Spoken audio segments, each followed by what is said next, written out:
Olá, eu sou a Luísa Vinhal e você está ouvindo o Profundamente. Se você procura cuidar do seu corpo, acalmar sua mente e aprofundar a conexão com a sua essência, esse podcast é para você. Que cada episódio te lembre do que é possível quando você mergulha profundamente em si. Oi, gente! O episódio de hoje é sobre inveja. Como a inveja muda o seu cérebro, como vocês sabem, tudo aquilo que muda o nosso cérebro muda a nossa vida. E como a inveja, na verdade, pode ser uma ferramenta muito potente de autoconhecimento. A gente vive num mundo que com muita frequência nos empurra para um estado mental, um mindset de escassez. Um mindset baseado na crença, muitas vezes inconsciente, que não existe amor, felicidade ou sucesso suficiente para todo mundo. Como se todas essas coisas existissem em uma quantidade limitada. E é curioso porque se você parar para pensar, amor, felicidade, sucesso não são definições objetivas, elas são definições subjetivas. O que é sucesso para mim provavelmente não é aquilo que significa sucesso para você. O que me traz felicidade pode não fazer nenhum sentido para nenhuma outra pessoa. E ainda assim, a gente vive operando a partir dessa ideia de escassez. Isso não faz nenhum sentido. Dessa crença, que também não faz nenhum sentido, que o universo é limitado, de que não tem para todo mundo. Isso molda de uma forma muito profunda a forma como a gente percebe e se sente em relação ao sucesso e à felicidade dos outros. Quando alguém tem algo que a gente deseja, ao invés de inspiração, pode surgir a comparação ou uma depreciação. Ao invés da admiração, do acolhimento, pode surgir um ressentimento, uma inveja, uma crítica. E justamente por baixo disso tudo, existe essa crença inconsciente da escassez. A ideia de que se alguém está tendo aquilo, se alguém realizou aquilo, sobra menos para mim. E claro, ressentimento, inveja, raiva fazem parte do espectro normal das emoções humanas. Sentir isso não é um problema. A questão é quando a gente se apega a essas emoções, reforça esse estado por dentro e passa a viver através dele no nosso piloto automático. Se você sente esse ressentimento e se você vive esse ressentimento todos os dias, sofre com inveja, sofre com raiva em relação ao sucesso de outra pessoa de uma forma repetida todos os dias, você pensa naquilo, ai, como aquela pessoa tem aquilo, você está treinando o seu cérebro a bloquear o seu próprio sucesso. Como assim? Eu vou te explicar. Imagina que você vê alguém no seu trabalho, a Juliana, que entrou depois que você crescendo no trabalho. A Juliana acabou de ser promovida, ela está sendo muito reconhecida pelo trabalho dela, que é excelente. A Juliana está prosperando financeiramente e você começa a perceber que aquilo ali te incomoda. E todos os dias que a Juliana chega no trabalho, surge um pensamento como, mas para ela foi fácil, né? Ela é bonita, e daí aposto que ela deu em cima do chefe, por isso que ela conseguiu isso.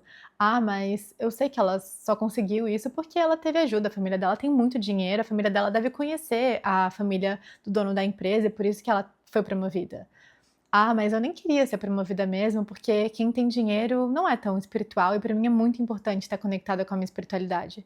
Mas a Juliana é muito superficial, né? Ela só não tá nem aí para a família dela, ela só quer crescer no trabalho. Não, ela vai ficar sozinha, porque quem é muito bem-sucedido assim, quem cresce muito rápido assim na empresa, vive sozinha. Nada disso é verdade, mas essa é a forma como o seu cérebro está operando como se fosse verdade. E daí você está combinando para sair com seus colegas de trabalho, mas você escolhe então, no almoço, tá falando mal da Juliana. E sem perceber, você está ensinando o seu cérebro, através dos seus pensamentos, palavras e ações, que o sucesso não é seguro. O seu cérebro está reforçando a associação que sucesso igual ameaça, julgamento, perda de pertencimento. E o trabalho número 1 do seu cérebro é te manter segura. Então, de forma inconsciente, ele pode começar a te afastar daquilo que você acredita que não é seguro. Se você associa sucesso, visibilidade, dinheiro, a crítica, julgamento ou rejeição, o seu sistema nervoso começa a marcar essas experiências como ameaçadoras, como inseguras. E isso molda o filtro com o qual o seu cérebro percebe o mundo. Então, mesmo que você escreva no seu mapa de sonhos, coloque no seu vision board que você quer ser promovida, que você quer ganhar mais dinheiro, se você nutre todos esses pensamentos sobre o sucesso de outras pessoas, o seu cérebro está levando isso em consideração para filtrar a realidade para longe de você, já que você está associando o sucesso a todas essas coisas ruins. A cada segundo, o nosso cérebro é exposto a cerca de 11 milhões de bits de informação sensorial. Mas a gente não consegue processar tudo isso conscientemente. Então, a nossa mente consciente só consegue processar algo em torno de 40 a 60 bits por segundo. Isso significa que praticamente tudo ao seu redor, objetos, oportunidades, sinais, caminhos, pessoas, soluções, encontros, ideias, é filtrado para o seu cérebro antes mesmo que você tenha chance de perceber aquilo conscientemente. Aquilo é descartado antes de chegar à sua consciência. O seu sistema de ativação reticular e a sua rede de saliência são os dois principais sistemas de filtro do cérebro que estão o tempo inteiro filtrando aquilo que chega até você baseado naquilo que é alinhado com as suas crenças, seus medos e principalmente aquilo que você se foca repetidamente com uma carga emocional. Então, o seu cérebro filtra o mundo de acordo com aquilo que é seguro e relevante para você, consciente e inconscientemente, evitando que chegue até você as pessoas, os encontros, as ideias, as oportunidades que seu sistema nervoso aprendeu a perceber como inseguras, como não seguras, como ameaçadoras. Então, conscientemente você quer crescer profissionalmente, ter sucesso, ganhar dinheiro. Mas se você cresceu escutando que querer mais é errado, que sucesso afasta, que sucesso isola, que quem tem sucesso não tem amor, que dinheiro corrompe, que expansão gera culpa, o seu cérebro passa a marcar essas possibilidades de sucesso como ameaçadoras, não como oportunidade. E tudo aquilo que é percebido pelo seu sistema nervoso como ameaça tende a ser evitado.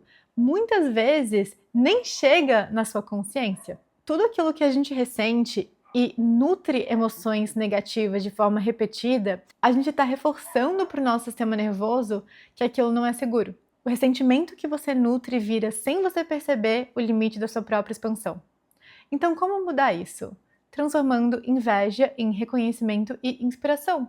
Então, ao invés de, ai, não é possível, ai, Juliana passando aqui de novo, que saco, é pensar, poxa, se ela pode, eu também posso.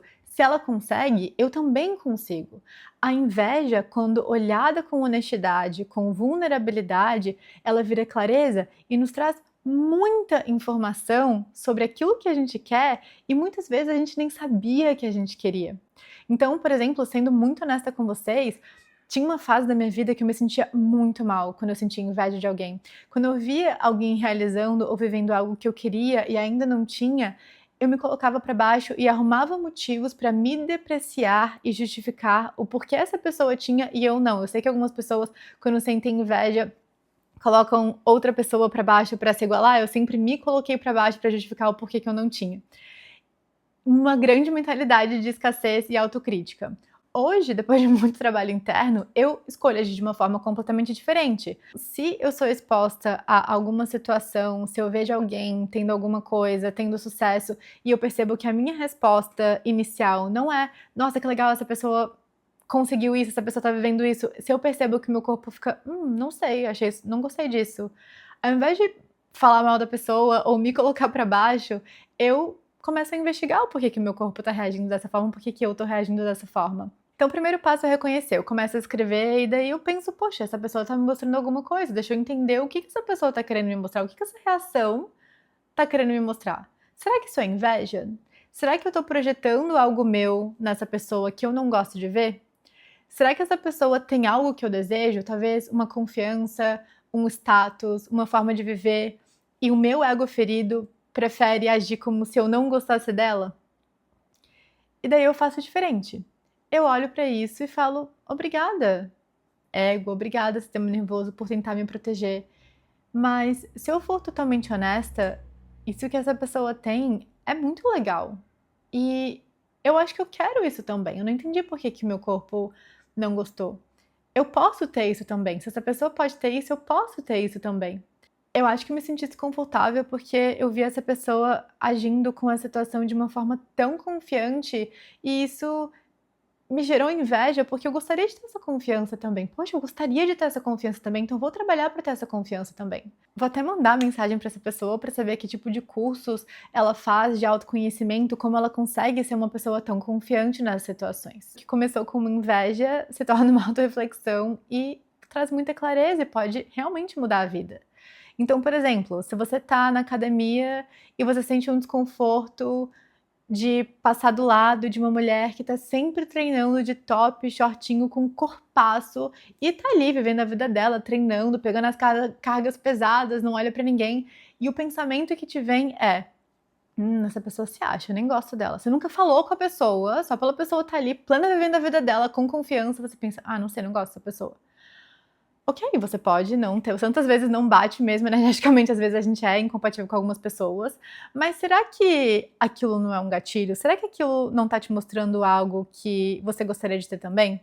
Eu penso que muitas vezes quando alguma coisa nos incomoda, ela tá nos mostrando algo que a gente gostaria de ter também. E de novo, como é poderoso a gente estar transformando inveja em clareza e até inspiração para conquistar aquilo que a gente quer.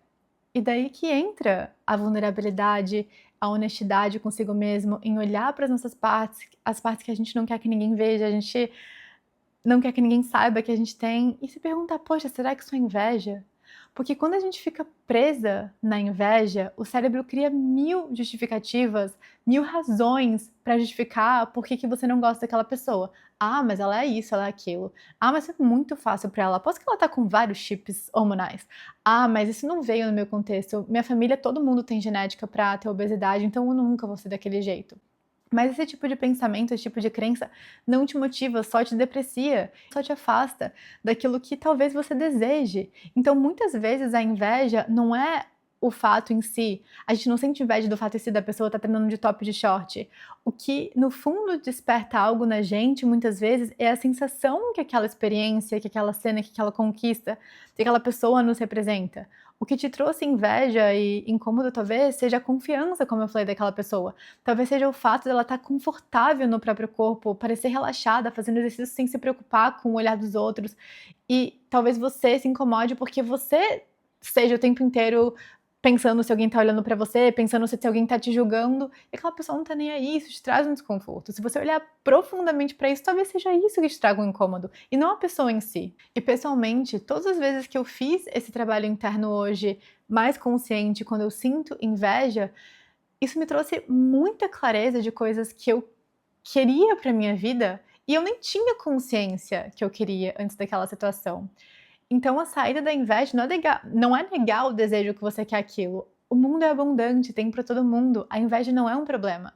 A inveja é um sentimento que pode te enfraquecer ou pode te fortalecer, dependendo do que você faz com ela. Quando você transforma a inveja em informação, em clareza, em reconhecimento e em inspiração, ela deixa de te prender e passa a te expandir. E daí, nesse exemplo que eu dei da academia, quando você faz o trabalho interno de entender o que está por trás da inveja, você descobre que você quer muito se sentir confiante no seu corpo. Independente de como ele pareça, você quer se sentir mais confiante no seu corpo. E daí, ao invés de ficar olhando torto para a mulher da academia, de ficar nutrindo esse sentimento ruim, você muda de postura. E você passa até a cumprimentar ela. Quando a mulher passa, você fala: "Bom dia, tudo bem?". Você passa a enxergar aquela confiança, aquela autoconfiança como uma inspiração e não como uma ameaça. E talvez você até resolva puxar uma conversa, perguntar como que ela faz. "Nossa, o seu corpo é tão bonito, como você faz? Como você se cuida?". E daí talvez essa pessoa se torne uma amiga, te indique nutricionista, um médico, compartilha referências, você vai atrás disso também e quem sabe daqui a 6 meses é você que está treinando de top, shortinho, se sentindo muito mais confiante com você, com o seu corpo, com a sua vida. Isso é um exemplo muito simples, mas a vida pode se transformar quando a gente deixa de competir por coisas que não são escassas, quando a gente fica nesse mindset de escassez e quando a gente escolhe estar transformando clareza em ação, quando a gente escolhe estar se expandindo para um mindset de abundância. O problema não é a gente estar desejando mais, o problema é quando a gente associa várias crenças a desejar mais, a ter sucesso. O problema é quando o pensamento do sucesso vem com culpa, com vergonha, com perigo, justamente porque isso te bloqueia. Então, por isso que isso torna um problema, porque isso bloqueia coisas que a gente de fato quer realizar, que a gente quer viver. Então, muitas pessoas cresceram acreditando que querer sucesso é egoísmo, que ter dinheiro afasta, que crescer gera culpa e isolamento, que é preciso sofrer para você merecer. Eu, pessoalmente, precisei desaprender muitas crenças sobre isso e sigo fazendo isso toda vez que eu percebo que eu tô levando crenças da minha família, crenças de outras gerações, crenças da sociedade e que aquilo tá me bloqueando de uma vida que eu quero viver e que eu sei que é possível viver. É um processo constante para mim. Uma vez, o meu professor de cabala, que eu admiro muito, David Guian, trouxe uma reflexão muito importante sobre o Brasil. Ele trouxe sobre o Brasil e que também se aplica a muitos países que passaram por processos de colonização. Existe culturalmente nesses países uma crença coletiva que sucesso é algo vergonhoso, que sucesso vem às custas da exploração, de sofrimento, de culpa. Mas isso é uma crença aprendida, não é uma verdade absoluta, óbvio que não é uma verdade absoluta. E cabe a nós tomar consciência disso e ir reprogramando o nosso cérebro, vivendo de uma forma diferente, mostrando não só através das nossas palavras, mas através das nossas ações e do nosso sucesso, que pode ser diferente, que não veio às custas de sofrimento de ninguém. E se questionar, tá sempre se questionando as associações que a gente faz ao sucesso, questionando associações negativas que a gente faz àquilo que a gente quer realizar e tá reprogramando essas associações. Porque, de novo, sucesso, dinheiro, felicidade não precisa vir acompanhada de sofrimento. Prosperar não significa perder a essência. Desejar mais da vida não faz de ninguém menos ética, menos espiritual, menos humana. Isso é uma crença daquela pessoa e aquela pessoa vai estar vivendo a vida de acordo com aquela crença, porque, de novo, você não vê o mundo como você vê o mundo de acordo com como você é, de acordo com o seu cérebro, de acordo com as suas crenças, de acordo com o seu filtro. Quando essas crenças mudam, quando a gente entra no mindset de abundância, o corpo relaxa e o cérebro deixa de marcar o sucesso, a expansão como algo ameaçador e passa a entender que aquilo é possível e seguro. Porque o principal papel do nosso cérebro não é te levar ao sucesso, à felicidade, é te manter em segurança. Então cabe a gente estar reprogramando os programinhas do nosso cérebro, tá mudando o nosso cérebro para entender os nossos objetivos de sucesso como seguros. Eu programo meu cérebro com a crença de que é totalmente possível ser extremamente bem-sucedida, gentil, generosa, centrada e profundamente conectada com a minha espiritualidade ao mesmo tempo. Isso para mim é o maior mindset de abundância. Eu posso ser tudo isso ao mesmo tempo. Por que não? Uma coisa não invalida a outra, não tem nada a ver. Para pra pensar conscientemente, uma coisa não invalida a outra. E toda vez que eu quero algo, que eu vejo alguém fazendo algo legal, inspirador, eu penso, isso também é para mim. Ou quando eu tô dirigindo, passo por uma casa que eu acho muito incrível e inspiradora, eu penso, isso também é pra mim. Se essa pessoa consegue, eu também consigo. Como se eu estivesse instruindo pro meu cérebro mesmo, que aquilo ali é possível, que aquilo ali, por mais que não seja familiar para o meu sistema nervoso até agora, aquilo é totalmente possível para mim. Eu escolho viver com o mindset de abundância, acreditando que a gente vive em um universo abundante. E toda vez que eu tenho dúvida sobre isso, eu vou para a natureza, porque para mim a maior manifestação da abundância infinita desse planeta é a natureza.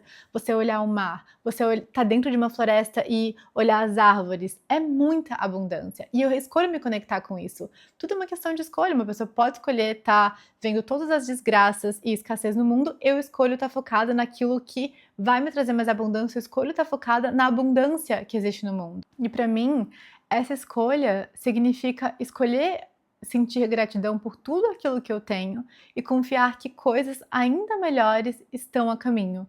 E acreditar que existe o suficiente para todo mundo e que só cabe a gente estar alinhando o nosso mundo interno com a realidade que a gente quer. Quando eu tô conversando com as minhas amigas, eu falo que para mim tudo pode ser resumido ao que eu tento fazer a reprogramar a minha mente inconsciente, regular o meu sistema nervoso, então minha mente consciente, e me conectar com a minha mente superconsciente, que nada mais é do que Deus, com o universo, com a fonte de amor e luz incondicional, aquilo que isso significa para você. Com isso, eu sei que eu tô moldando o meu cérebro e abrindo espaço para que oportunidades, pessoas, experiências alinhadas fluam para minha vida. Eu genuinamente escolho me inspirar e celebrar o sucesso dos outros. Eu escolho estar perto ou na energia de pessoas que já realizaram coisas que eu desejo, pessoas que vivem o que eu quero viver, que parecem agir a partir de um local mais amplo, mais confiante, mais ilimitado, pessoas que vivem sua autenticidade. E por mais que sejam pessoas completamente diferentes de mim, que queiram coisas diferentes de mim, são pessoas que estão vivendo, estão expressando sua autenticidade e são extremamente bem-sucedidas de acordo com a definição de sucesso para aquela pessoa.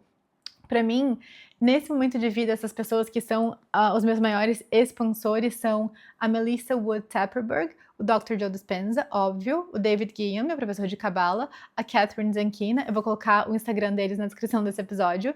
E pra mim a ideia não é estar colocando ninguém em um pedestal, nem estar transformando ninguém em um guru, nem o Dr. Joe Dispenza.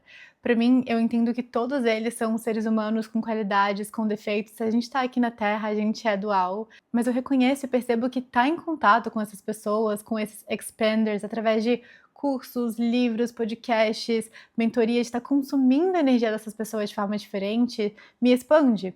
E às vezes um único insight, uma única palavra que alguém traz, muda tudo para mim.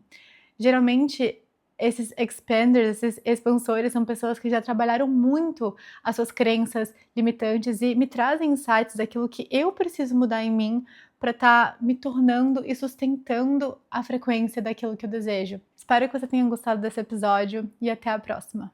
Muito obrigada por compartilhar esse tempo comigo e por ter escutado o episódio até o final. Se essa conversa te tocou de alguma forma, deixar uma avaliação na plataforma onde você escuta o podcast faz toda a diferença. É assim que o trabalho cresce e continua encontrando quem precisa dele. Até o próximo episódio.